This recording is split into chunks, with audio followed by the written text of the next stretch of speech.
আসসালামু আলাইকুম প্রিয় খামারি ভাইয়ারা, আশা করি সবাই ভালো আছেন।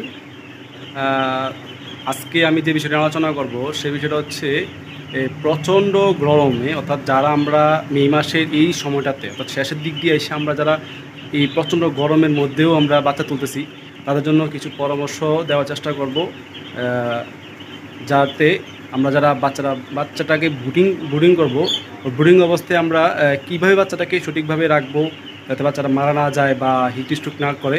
তো সেই জন্য আমি কিছু পরামর্শ দেব, সবাই শেষ পর্যন্ত ভিডিওটা দেখবেন। আর ভালো লাগলে অবশ্যই ভিডিওটাকে শেয়ার বা লাইক করার মাধ্যমে সহযোগিতা করবেন, এবং অবশ্যই চ্যানেলটিকে যারা নতুন চ্যানেলটিতে তারা অবশ্যই চ্যানেলটিকে সাবস্ক্রাইব করে পাশে থাকবেন। আসুন আমি জানাই সেই জিনিসটা কি। আসলে আমাদের দেখুন, এই যে আমি বাচ্চা তুলছি, আমার বাচ্চাগুলোর বয়স হচ্ছে আজকে 2 দিন। দেখুন প্রচণ্ড গরমের মধ্যে এগুলা কি করতেছে।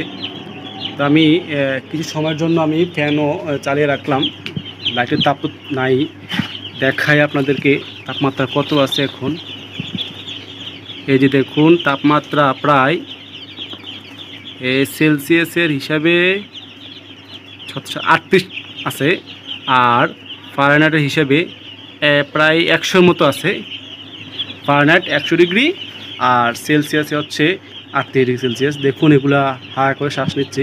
2 দিন বয়সে এমন অবস্থা, কারণ তাপ তো অনেক বেশি, সবাই জানেনি।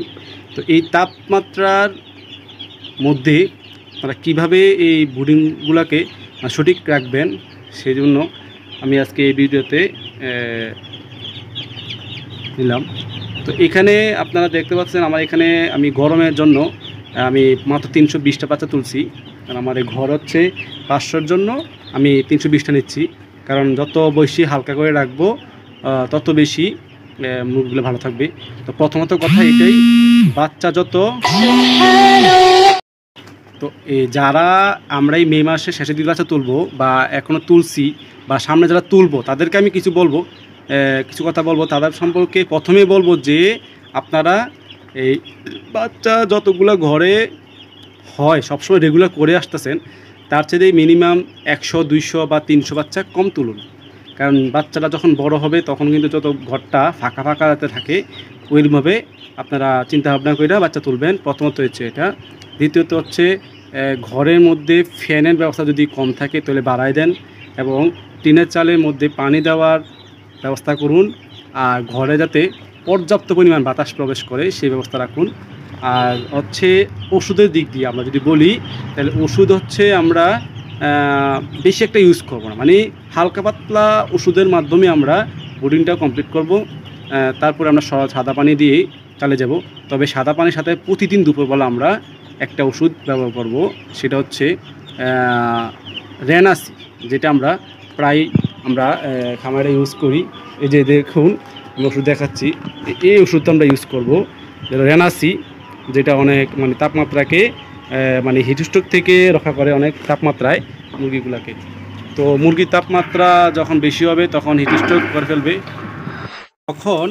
যখন এই অধিক তাপমাত্রায় আপনারা বাচ্চা খামারে তুলবেন, আপনারা অবশ্যই রেনাসি যে ওষুধটা এটা ইউজ করবেন, যে প্রতিদিন দুপুরবেলা আর সকালবেলা, বিকালবেলা বা রাত্রেবেলা যদি আমরা না ইউজ করি সমস্যা নাই, তবে করলে ভালো, কারণ গরম তো অত্যাধিক বেশি, রাত্রেও গরম হয়।